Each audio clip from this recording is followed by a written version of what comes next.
on the pitch. They think it's all over. It is now.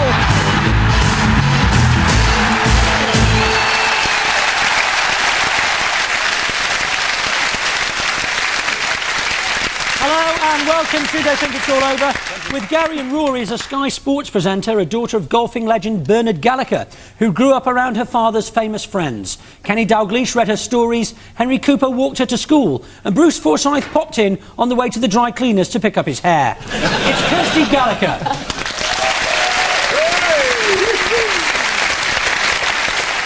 With David and Jonathan is a comedian who says he'd like to live in a world where everyone is treated with dignity and respect, and where the weak are helped by the strong.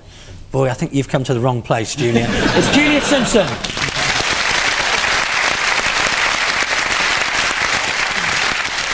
We start the show with our celebrations round. Gary, Rory and Kirsty, 2 goals for you, but only 1 celebration. Fowler gets it through to Heskey, no flag, and what a superb finish by Emil Heskey. Beautiful drive. Dyer gets between the two and finishes with real class. Well, you saw Liverpool's Emil Heskey and Kieran Dyer of Newcastle, although we could also have shown you Rio Ferdinand, Frank Sinclair, Jody Morris, Jason Ewell and many others doing the same celebration. So Gary's team, what does it mean and why are so many footballers doing that celebration? But Liverpool have got loads of celebrations, haven't they? And used them all up against Stoke. They did use quite a few of them. On the Sky. Nick, as you know, at your instigation, I've recently become a firm supporter of Stoke City. That's right. I'm proud to call myself a potterer. I am an admirer of Sir Stanley Matthews, his cultured right foot, his beautiful oven-ready turkeys. I've immersed myself in the lore of Stoke. But presumably the fact they got a drubbing, 8-0, presumably that's part of some grand master plan, it is of which I am too dense to see, and they will give them a stuffing when it comes to the FA Cup. You're right. What, no, not the FA Cup. No, we're not actually still involved in the FA Cup. But Nuneaton are a very good side. Nuneaton are a very good side. I'm going to keep out this whole football talk because I'm from Luton, you know what I mean? We've got a crap team, so... That's right. But a crap team like Luton, I bet Stoke, we could beat Luton, can we? Nick, we could beat Luton, well, we lost 3-1 at home. Their first away win this season. Can I just change the subject and say what a great joy it is to have Kirsty on our show? I mean, you actually didn't play professional sport, but you've been brought up in a sort of sporting environment. Didn't Sam Torrance used to push your pram around? Yeah, perhaps. And Colin Montgomery breastfed you, didn't? Watch it. Oh man, what I'd give to see that video. I'm going to step in and defend you because Kirsty... No, I don't want to know what you've got to say. Just keep at it. Nobody does, but you'll just keep going. I could ruin you for normal men. Anyway, Kirsty... Normal men. May I say how brave it is for you to come on this show, and I think it is very brave to come on, and you're sitting next to one of the most dangerous, testosterone-fueled, high-pressure containers of man juice in the country. And I just want to reassure the audience at home and you that we've followed your wishes and that he has been chemically castrated this evening. So if you're wondering why David seems a bit quieter than normal...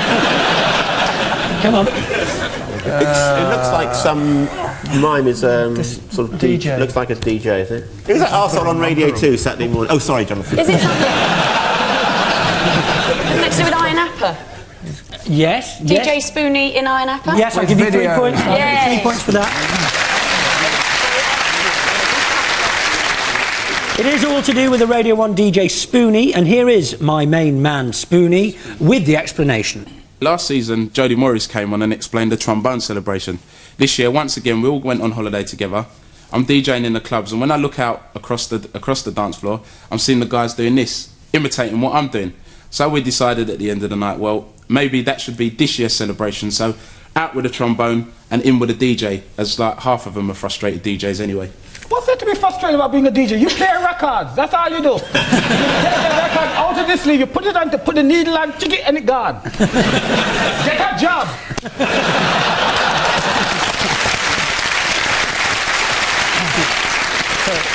Yeah, get a proper job like we've got here. Emil Heskey's middle name is Ivanhoe because his father named him after his favourite film. It's the same reason that Rory's daughter is called Anal Farmyard McGrath.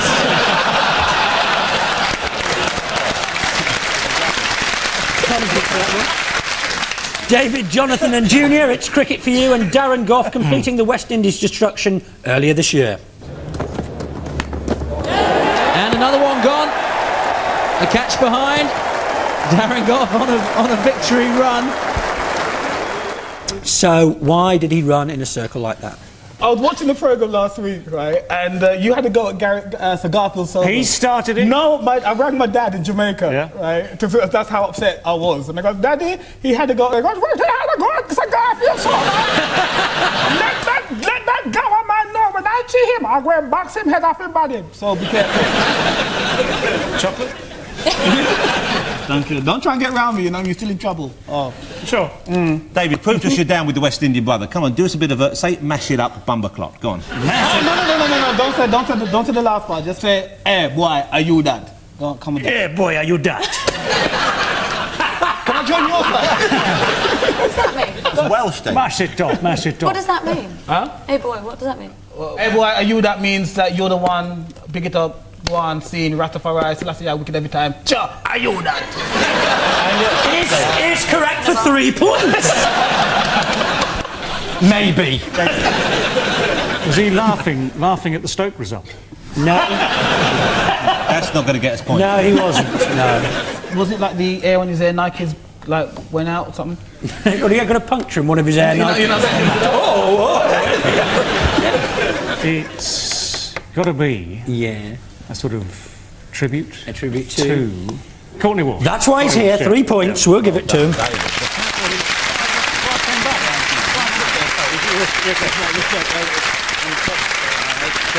Here is Darren Gough, all the way from Pakistan, with the answer. I saw Courtney do it at Lords, I think, and I just thought I was so pleased to get the wicket at the time, and I just, for some reason, I copied Courtney Walsh, obviously a great fast bowler, and I was hoping by doing the same appeal might make me bowl like him. So it was Gough's impression of West Indies fast bowler Courtney Walsh's trademark celebration. Now, Darren Gough has been described in the press as the first sexy cricketer since David Gower. Now, hold on. If you don't believe it, just you take a look at this. Hey? Come on! Sex on a stick! Where was it, David? Where was that taken? Because it must have been cold from the wherever it was. Look at that picture, makes me think, if I was 20 years younger, I'd have beaten the crap out of you. You look like Harpo Marx on a crash diet. Are you allowed to do that with the flag? You'll never get your knighthood now. Now she's seen your Todger cradled by the flag. Darren Gough's nickname at Yorkshire is Ledge because it's short for legend. In the same way, David's nickname at Hampshire was Cocktail Sauce. Thank you. A new dawn of English cricket was heralded when we beat the West Indies in the summer, although it was rather put into context recently when the West Indies went down by an innings to S Club 7. And at the end of that round, David's team have 3 points and Gary's team have 3 points.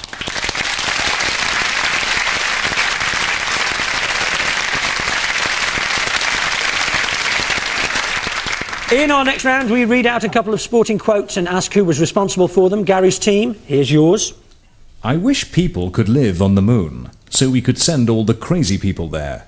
When I was on the plane to Turkey, I started thinking about Yuri, and I said to myself, I'd like to be a dog. Dogs are nice. They can sleep anywhere, they wag their tails, and on top of that, they get stroked all the time. So, who said that? Was that Ray Wilkins' last translation before he got sacked? Is that the literal translation of David Beckham's new tattoo? I was going to say I actually went on a plane to Turkey once, but it's a long story. Don't tell us. Do tell us. I went on a plane to Turkey, it was with the England team, and we were flying over there and all the players were talking about that movie Midnight Express. Yeah. Eventually we arrive in Turkey, we go through, we sit on the bus and we're waiting for Bobby Robson to come through. And he came on, he said, sorry I'm late lads, he said, I got stopped at customs, they thought I had some of that heron. Whereas in fact all the time the heron was in a condom up your arse, wasn't it? Because it mentions Yuri, which I presume is Yuri Djorkaeff, so I presume it's a French player. You have a ponytail, manager? Possibly. Emmanuel Petit? Is the correct answer for 3 points. Well done. The answer is France's ponytail former Arsenal player Emmanuel Petit. The Yuri was Yuri Djorkaeff, the Armenian-born France midfielder who withdrew from a match in Turkey because of death threats, the thought of which inevitably made Petit wish he was a dog. Petit says he learnt all his English from watching the TV news. His first words to his Arsenal teammates were, "Good evening, I'm Zainab Badawi." David's team, listen carefully to this. The outfit I wanted had white knee socks, velvet maroon knickerbockers, white ballet shoes, a frilly Spanish shirt and a matching maroon waistcoat. Mum said, "Do you realise that people are probably going to laugh at you?" But what other people might have thought didn't bother me. So, David's team, who was that? Jonathan. Whoever it was, I bet he stood out of that funeral. Actually, it's very amazing that you mentioned it, because I was going to wear this when I thought I was going to win Sportsman Personality of the Year. Is it Lawrence Llewellyn Bowen for that brief period when he was a wrestler with the WWF? I don't know if you saw him, he was known as the Undercoater. Kirsty? Yes? Would you sleep with me? See, I thought, coming on this show, I thought I'd be the heartthrob, right? Because look, Nick's nothing to speak about. Dave's past his prime, well gone, look at him. And we've seen the photo, even when he was young, there was nothing much going on down here.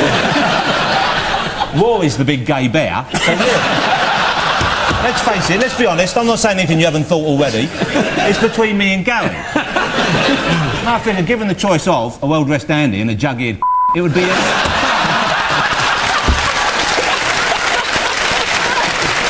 No! No! They're queuing up for a sniff of old Walker's crisp boy. We got it. It's the question. You must have an idea, Dave. Is this football? Is this Manchester United? Beckham? David Beckham, 3 points. Yeah. Yes, well done, obviously. In the book, is it? In the other biography?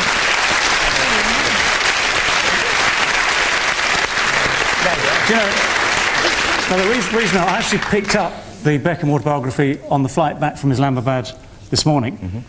I'd put it down again by the end of the runway, but that was enough. And there's another quote I picked out which I rather enjoyed too. It says, "I definitely want Brooklyn christened, but I don't know into what religion yet." Yeah, that's fantastic.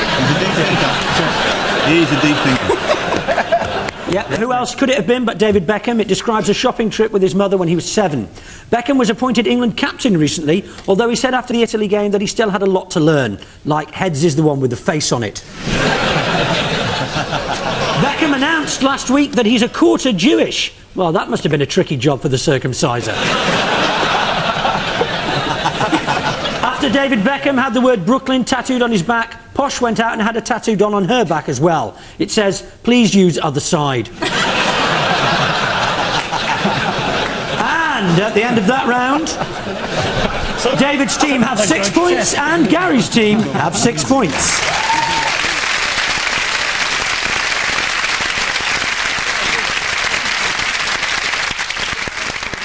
Time now to play each team a piece of unusual footage and ask the question, what's going on? Gary's team, here's yours.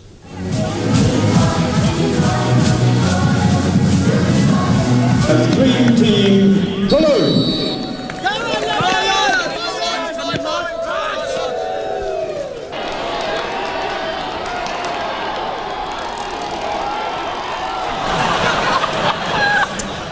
So, Gary's team, what was that all about? Is he showing Stoke again? Oh, was it Harlow you lost to that time? I don't recall, it was so long ago. I'm 40 now, I wasn't 40. True. 40? You'll be getting pubes next, Gary. You must be really old, they've grown on your chin. It looks like, I mean, it looks sort of like gay football, doesn't it? Slightly, just slightly. Slightly, yeah, just very Queens of the South.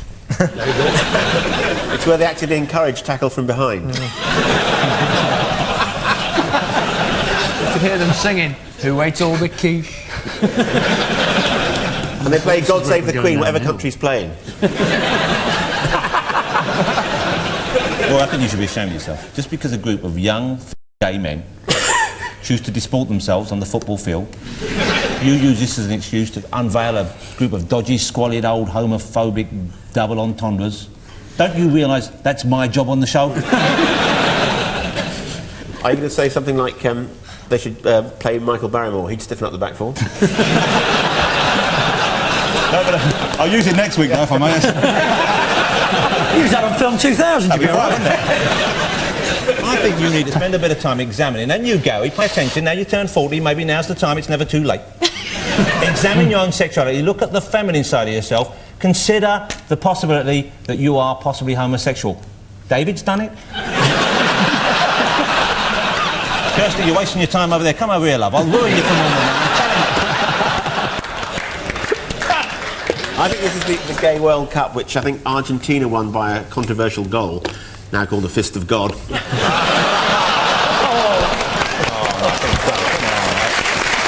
Any more? That's enough homophobic jokes. I think that's close enough. I'll give you 3 points.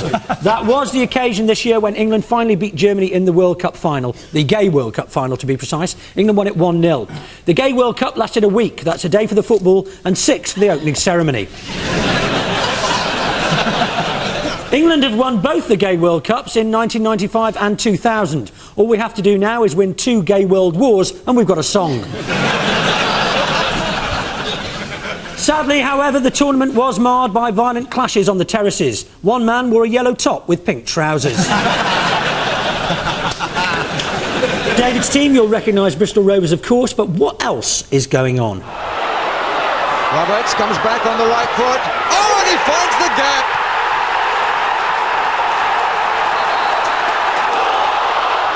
David Lee, now can he finish? He can. Roberts waits for it to come down, and he couldn't have hit it better. I don't know the actual answer, but I think those items are to do with feng shui or feng shui. Feng shui. Feng shui. Feng shui. It may well be that. Because I don't really buy into most New Age ideas and thoughts, but I am now firmly of the belief that feng shui works, because there's a true story that happened in my family life, which is 100% true, and it really persuaded me. My granny was very sick. She was really not well at all. She was very poorly. We had doctors come and see her, nurses. She tried every treatment. Nothing happened. We decided in the end to try alternative remedies. We got a feng shui guy and looked in the bedroom. He said, "What you're doing wrong is the bed is too near the window. Move it away from the window, move it right to the other side of the room, and you will see a marked improvement." And we moved it over, and I'm not kidding, she's made a complete recovery. Obviously, where we moved it to, it meant we could actually plug in the eye and lung, but even so, it was just incredible, the change that came over the woman. Yeah, one thing though, with feng shui, if it works, if the Chinese are so... If feng shui, if it works, come on, it's all bollocks, we all know it's bollocks. You move a vase 2 inches, the only person making any money out of it is Mr. Feng Shui and his family of feng shuis. But if the Chinese are so clever, why can't they do puddings?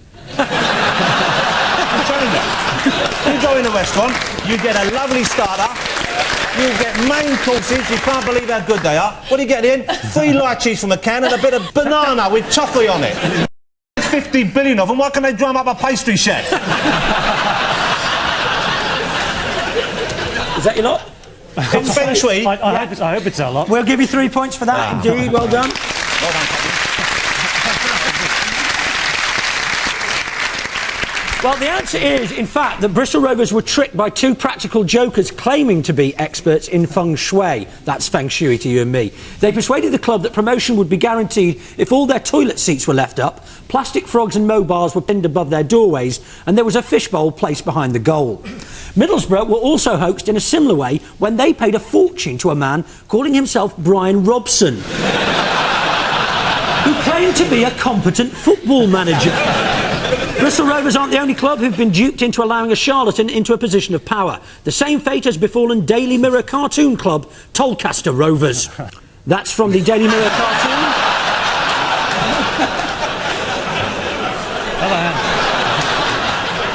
And so at the end of that round, David's team, despite Jonathan, have 9 points, and Gary's team have 9 points.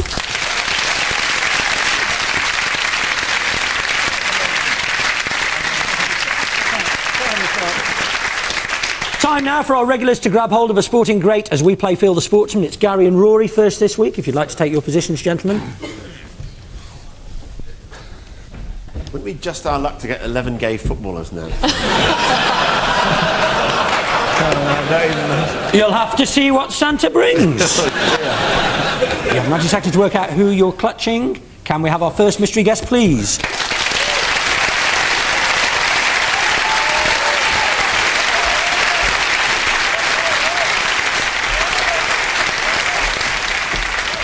I'd just like to say to the guests, don't hold back, really go for it. And your time starts now.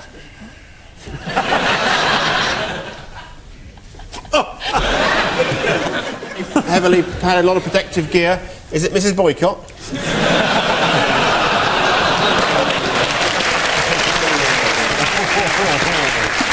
Actually, is it me? Is it Thora Hurd? She always pads up when I'm with her.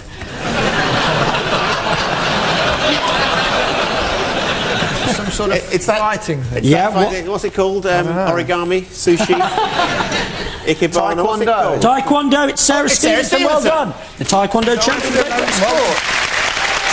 sport. Thank you, Sarah.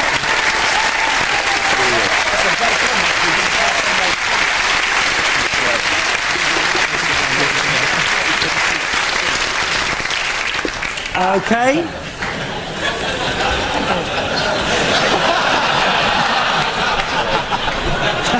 We can wait all day, switch back, come on. Come on.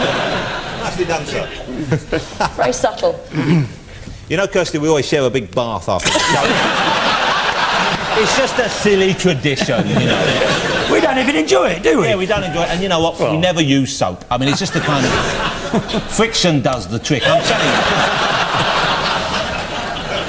OK, David and Jonathan, you can move to your places, please.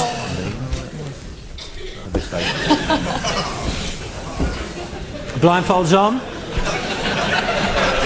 Kirsty, check this out. Check that out. And it goes both ways. Look at that. Oh, OK. Well, I think I pulled something. I don't think you have, mate. Yeah, I think OK. never again. Can we have our second mystery guest, please?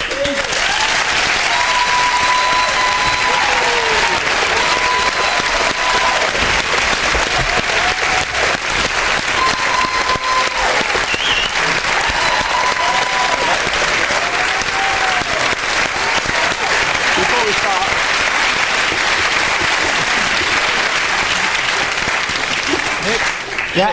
Before we start, I just want to warn them. I'm thinking about Kirsty. I'm dangerously close to getting a stiffy. Please, whoever you are, please forgive me if there's any disturbance caused. This is not harassment. I've me mind and other things. I'll do my best to shield you from the harm. Jonathan, I think you're closer to getting a stiffy than you realise. OK. And your time starts now. Hold on. Hang on. It's the Crankies. Is it Stoke? Is No. it the Potterets? Our brave Stoke boys? No, it's not. He feels a bit butch to be in Stoke. So all this... Oh, this bloke's had a shave. It's like Graham Mitchell. You've got quite a sweaty head, mate. I don't mind telling you that. Are we going to hark back to something earlier in the show? Who do we have on? We had Bristol on? Stoke? Oh, no, there was the gay guy. Come on. Correct answer for 3 points. Yes, well done. Is it a gay boy? Well, we'll compliment it is. My brave boys. Well done. Congratulations. Nice to meet you. How are you doing? Oh, you've got a sweaty head. It wasn't yours. It was yours. Where's the two? No, nice to meet you.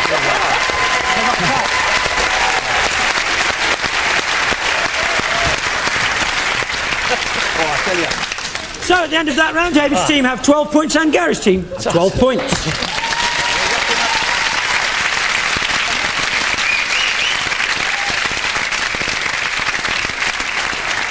We bring proceedings to a close by playing the name game. The leader goes first. Well, it's level, so I'm going to let David's team go first. God bless you. Pass those on to Jonathan, please. Where we stand at the moment, it's 1-1, isn't it? I think it is. As many names as you can in the next 90 seconds, starting now. OK, all right. Second name is, in olden days, the monks, they used to have a guy who used to do all the lovely drawings, and his name was the something Bede. Right, Venerable Bede. OK, the second name's Venables, Venables, yeah. And Venables, yeah, well done. Yeah. All right, this guy, if you're posh, remember there's an old musical star, and he used to do a song about a bumblebee. His name was Arthur Heskey, right, okay. If you were gay, you were maybe greeting each other by saying, hello. Ted Heath was one. Sailor? Yeah, there you go. And the first name was the second part. Okay, the first name I'm going to break down into two parts. Second name is Wendell. Well done, you. You're on form today. All right. Okay, he's a boxer. Second name was the name of a popular 80s new romantic band, and it was repeated twice. And they were sang about planet Earth. Duran. And the first name, if you were Italian, you would call someone who was Bob. You would go, hey, Roberto Duran. Yeah, well done, you. All right. Okay. First name is Mark Phillip. Was commanded by the Queen to get wed to one of her daughters, and she said, "You must." You must marry her. Marry who? Marry Anne's first name. There you go. First name. If you were smoking some wacky backy and you feel a little bit, whoa, I'm like an astronaut. Spaced out. Spacey. Well done, you. Okay. First name. The Americans would say Prince Charles. They go, how you doing, Prince Charlie? Prince Chuck. Chuck. Okay. And the second name. Oh dear. All right. Let's. First part of the when you've got a tiny bit of batter on your spoon, it's like a little tiny knob. It's a knob. There you go. And second name, if you hurt your toe, you would go stub. Ow. Ouch. And if you put an L in front of that, you would go Noblouch. That's right. And Noblouch would be what? Oh God. All right.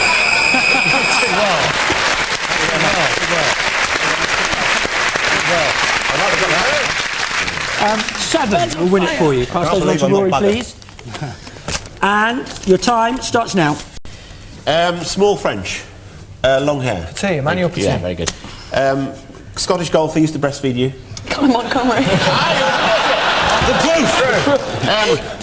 Sky Sports commentator, lives with Martin Tyler and must do. Andy Gray. Very good. First name Spanish for Alonso. First syllable of second name. You took the blues right out of the song. Maim. Very good. Present participle. Maiming. Very good. Klinsmann had the first same name as Klinsmann. Klinsmann had the same Chris. Yeah, and Spanish for butch, female tennis player. Macho. There you go. The first name, rubber contraceptive. Condom. No, but a popular one. Boy's name. Johnny. And what are these? Johnny Moustache. Very good. Yeah. Something spreads like something hot. No. Something hot. Oh, it spread like wildfire. Yeah. And if you're German, you couldn't say shoulder. You'd say Solder. Shoulder. Very good. Very good indeed. Come on. First part of the Christian name is. No. How do we do? Well, there was a little bit of dodginess on that side, but there was quite a lot of dodginess on this side. Come on, no. So I'm going to let the I'm a fellow potter. Come on. I know that. We're going to let the scores stand as they are. David's team have 18, but this week's winners is Gary's team with 19.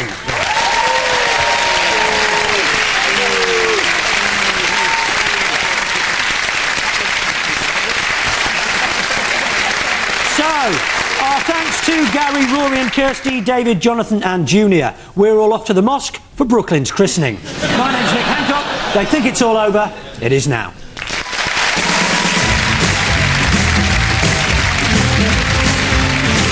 Relive some of this year's great sporting moments when the Sports Personality of the Year is announced on Sunday night from 7 here on BBC One. And tonight, it's the untold story of Freddie Mercury in 40 minutes.